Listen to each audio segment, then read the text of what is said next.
She's on drugs or something. No, I'm totally, I just hate you.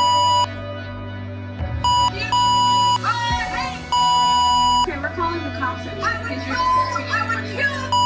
But the law says I can't kill her. If the law didn't say that I couldn't kill her, they'd all be dead. Well, here's the thing. White America has been raised to believe, A, the police are always the good guys, and frankly, that black lives matter less than white comfort. You have this imaginary wall around you. I don't know who damaged you. And me being a black man, I have to suffer for what somebody did to you? That has nothing to do with me. I'm not the enemy. I get that a lot from black women that we're the enemy, we're liars, cheaters, we're dogs. As a film director, you want to talk to those who are just loving these brothers, these rappers. In fact, rappers such as Rick Ross, rappers such as Lil Wayne, those out there having you falling in love with that nonsense, having fallen in love with thinking that that's reality when they're talking about violence. But they living other than that. See, they're walking around with bodyguards and etc. And they got you out here gang banging, got you out here shooting and killing one another. But listen, all that, the reality of it is when I see you. When I see you, it's over. It's over. Nah, you're dead.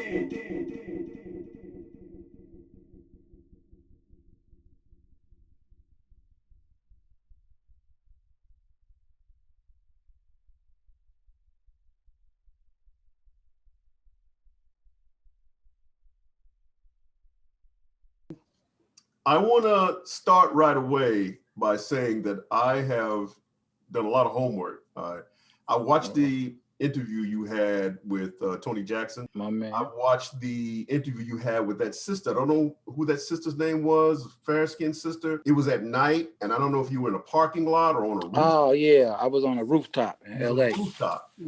And she really grilled you over the Alexis Scott case. I'm going to tell you right now, we're not going to go into the Alexis Scott case. You can go into whatever you want to with me. I ain't got no secret. Only secret I'm hiding is my weight.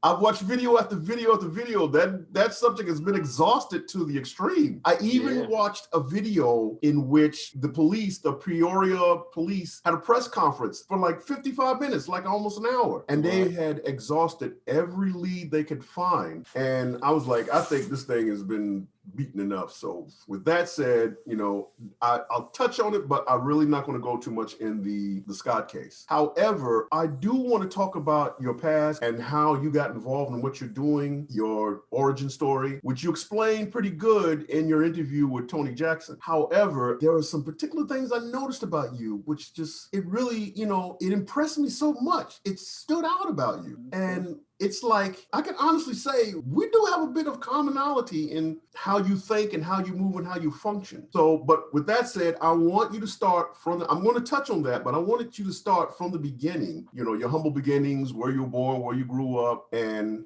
you know, some of the challenges you faced and how you overcame them. I grew up in the greatest city that happens to be in the world, Chicago, in a neighborhood called Inglewood on the south side. You know, it was like most, should I say, inner city ghetto areas. You know, you really had your options of what crowd of people you want to be with, you know, like it was guys that joined the gangs, it was guys that sold the drugs, it was guys that worked at McDonald's. It really, I don't care what nobody say, well, at least when I was coming up, you really just picked your lifestyle, you know what I'm saying? It's like, we all was poor though. I ain't gonna say we weren't poor, but that don't mean we weren't happy. You still picked your lifestyle, you know? So I chose the fast life because, you know, I just was a natural born hustler because it's funny how stuff could be. My mom and dad was married my whole life.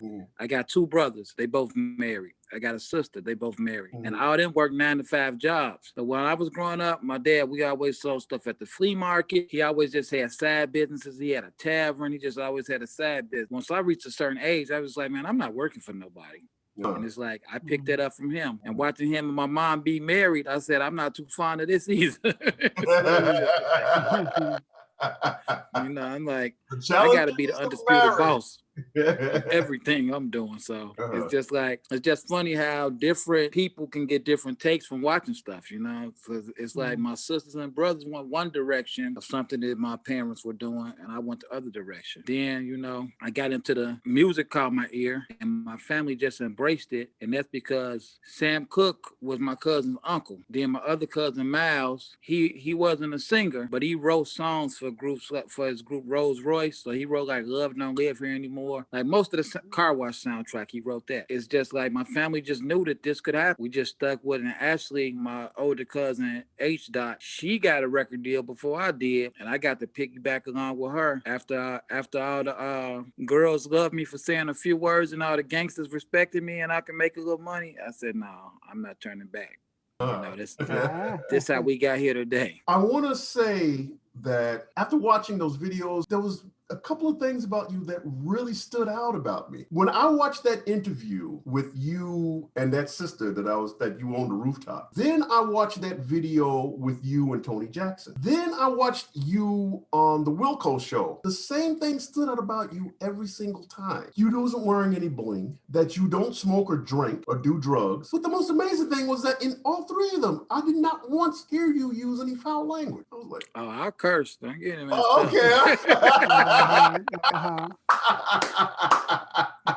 But you know, I do a lot of stuff, man. You know, my mom in heaven, man. So it's just like, I know she watching. So it's like every time I open my mouth, I feel like I represent her too. So it's like, it's just certain ways I gotta move that I know I have to move, and I do it subconsciously. It ain't even that I do it on purpose. It's just I just learn how to adapt to the settings, you know. I get that you are careful of what you say and do in situations, especially like one we're in now. And I also get the impression that you're very good at branding yourself. Am I wrong or am I right? Yeah, it's just another thing that came natural to me, you know. And then I noticed there was one thing about you that really stood out to me, and that is you seem to be very good at planting seeds. And I think that, I could be wrong, but I get the impression that was one of the main reasons behind your success. I mean, tell me if am I somewhat on the track there, or am I right, or you tell me. Yeah, I do so much stuff I don't even talk about. Like, I never really told this story, but like one of my ex-girlfriends and her boyfriend had got arrested. Her kids were at home by themselves. So her family is calling me like, yeah, the kids, they got arrested and the kids at home. So I'm like, what are they telling me for? I'm like, me and her not together. But we were together 8 years. So it's just like, and she had 4 kids. And it's like, I was around them their whole life, you know? So it's just like, they telling me, so I'm like, man, what? So family, they're like, man, this is what her family's saying. Could you go get the kids? So I'm like, go get the kids? Why y'all can't get, like, man, you the only one that can afford to take care of them right now. We don't know how this gonna go. I look over at my girlfriend at the time and I tell her, like, I gotta go get these kids. And if you don't want to deal with me no more, I understand, but I gotta go get these kids. She's like, well, long as can I be with you? And I'm like, man, I would love that. So we go get the kids, keep them all summer. Then finally, when they gave their mama a bond, I bonded her out of jail. It was easier for me to give her kids back and be able to move around and do what I gotta do. My girlfriend asked me, she say, if one of my boyfriend's kids was in the same situation I had to get him, would you have to help me? And I told her, I don't know, probably not. That wasn't me. That's just God's. I just have to do what I'm told. You know what I'm saying? So that's really just how it works. So it's like, I never done nothing for nobody and walk around like, yeah, you act like I ain't do this. You can't give me it. And it's like how you said I've been passing out stuff. Like now, I've been helping people fix their credit and buy houses. It's like, that's what I've been teaching people, you know, because like you said, I just try and plant seeds. So it's just like, I want everybody around me winning for real. Like people always say, I want the whole team winning, but you don't do nothing to help the team win. So I like when I go out the country that my friends and stuff could go with me. So it's just like, I just try and put everybody in perspective because everything I know, somebody taught me. So why I can't teach it to people? You know, that's just how. I got a woman I love desperately. I want to give her something better than me. Been told I can't be nothing else. I'm a hustler, get mine by myself. I'm addicted to cash, but how long can a good thing last? But how long can a good thing last? But how long can a good thing last? I ain't got no time to play with these cowards, too much paper to get. Got my money out the mud, ain't asked no nigga for shit. I came up quick hitting licks, chasing dough all my life. Once I get myself together, I make this pay for my wife. Fool niggas risking their life, trying to trick off on hoes. Man, I so dog food by the O's, then invested in shows. I was Mr. Re-Rocks and Blows. It ain't no secret, little bitch. Invested a second project pad and crunchy black got me rich. I know haters gon' hate, cause this big paper I make. I know the feds wanna raid, but it's too late, I went straight. I'm stacking cake, feeling great. I take a bunch of trips around the world. My new hobby is checking a bag and put my dick in niggas' woman girl. I love desperately. I wanna give her something better than me. Been told I can't be nothing else. I'm a hustler, get mine by myself. I'm addicted to cash. Go ahead, Jeanette. I'd like to ask a question. Can I call you Beats, Uncle Beats? You can call me whatever you want. Just don't call me after 12 because I be asleep. Okay, Uncle Beats. Now, I'm more concerned about the youth today. The kids out there shooting and getting involved with gangs and stuff like that. Are you going to try to reach out more to the youth in your community, especially in Chicago? Because I know Chicago is like a war out there, crime wars. You are doing or try to do, or if you been part of some type of organization trying to help the kids out there, especially our young youth today. First of all, let me shout out MASS, that's Men Against Sis Killing and Mothers Against Senseless Killing. That's an organization that my cousin Tamar Manasseh came up with, and I help out with it. And right now, do a lot of heavy work in Chicago, Memphis, even in New York. She go places to do stuff, but I'm more so help out in Chicago as much as I can. Try and teach the young brothers something, let them know it's a better way. She went and found the worst block in our neighborhood. When I say the worst, I mean the highest crime that was happening on that block. Literally, we just sat on the corner for years until the shooting went down and the violence went down. So that's what I do. So that's how you see me giving them turkeys and passing out presents on Christmas. But my cousin boss, he nicknamed me the human halfway house, because like when people get out of prison, I be the first person they come see, and and I just try and put them in tune not to go back to prison. So that's really what I do. But I'm always willing to help the youth. But it's like I understand what's going on. So I came from that. Back when I was growing up, the murder rate was actually higher in Chicago in the 90s than it is now. It's more televised now, so people see what's going on. But it's just like, even like with a lot of the parents, I try and explain to them, because to some, it's hard to discipline your kids. Now, when I was growing up, my mama and daddy would tear you up. Well, like I never whoop my kids, because I don't want them to think it's all right for somebody to be whooping them. It's no way I could hit my daughter, then make her think it's cool to grow up and have somebody hit her.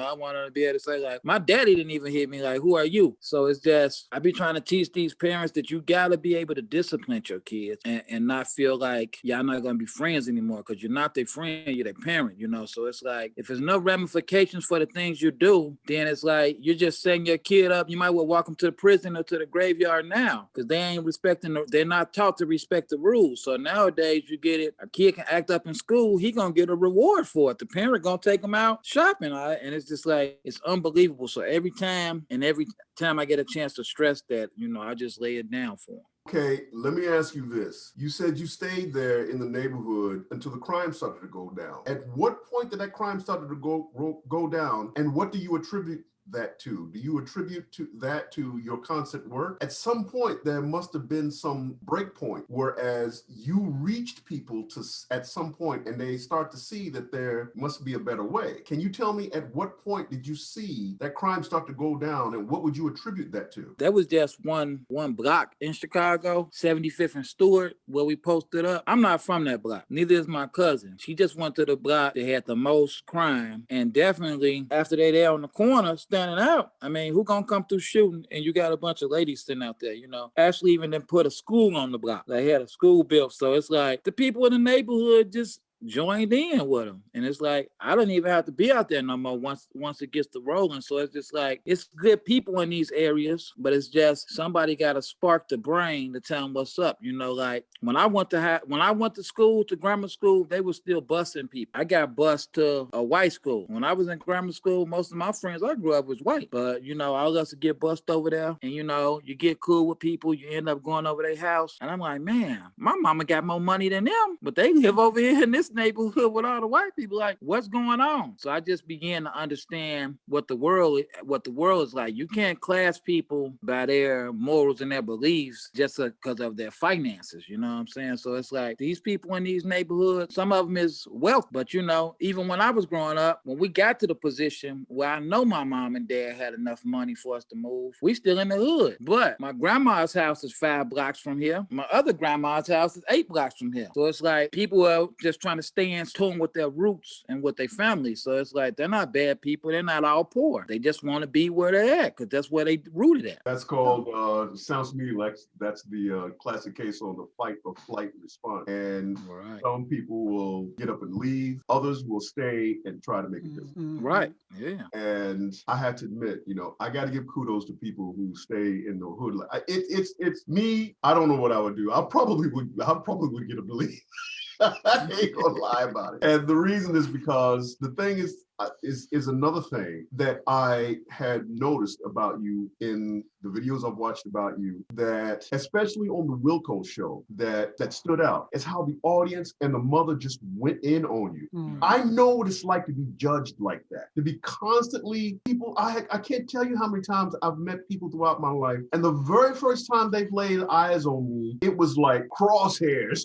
You know, they're just zeroing in on you, and they have nothing but bad thoughts about you regardless. And the thoughts just come out of nowhere. You don't even get a chance to show that you're not who they think you are. They just think that, you know, they just take one look at you and they see something bad. I get the impression that's what you've been through with a lot too. It really don't bother me because I got 2 ways I move, and it's like I understand that people don't understand. So it's just like, hey, it really don't bother me because I see they just don't get it. Then I know it takes all type of people to make up a world. You need them people that prejudge you because, you know, even though people say I don't care what nobody think, like I told you, my mom is in heaven and I still watch her I move just for her. You know what I'm saying? So it's like you just gotta have people opinions who matter to you, and then you take it from there. You know what I'm saying? Just like for you to tell me that you're impressed by stuff I do and I didn't even know you before today, it's like, wow, I'm doing the right thing.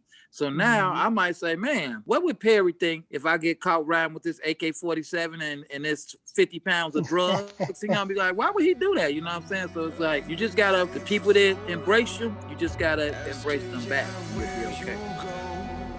All alone in this dark place, inside, the perfume is strong, and it's on me, waiting on you to call me. The moment you do, believe I've been awake and free. Wide awake, while they slipping, I won't die today, won't you listen? Squinting, eyes dilating, a pine box, I'm drifting. Mud in my pockets, fingertips gripping the locket. Liquor spilled on designer watches. Oh yeah, the new body better be Versace when I get excited. Wildin', the kingpin of Sandcastle Asylum's dry, but I'm dying to be thirsting. My nerves are jerking, I'm clawing, draw my breath to the surface. Serving at the most high, now undeserving. Return to the dirt, the earth I'm in, they used to follow me. Guess they never knew that I'm just dust, brick and mortar. Under the thumb of the Lord, I get crushed. Don't mean much, now I get stuck. I'm only flesh, I'm only blood. All my words, holy aroma.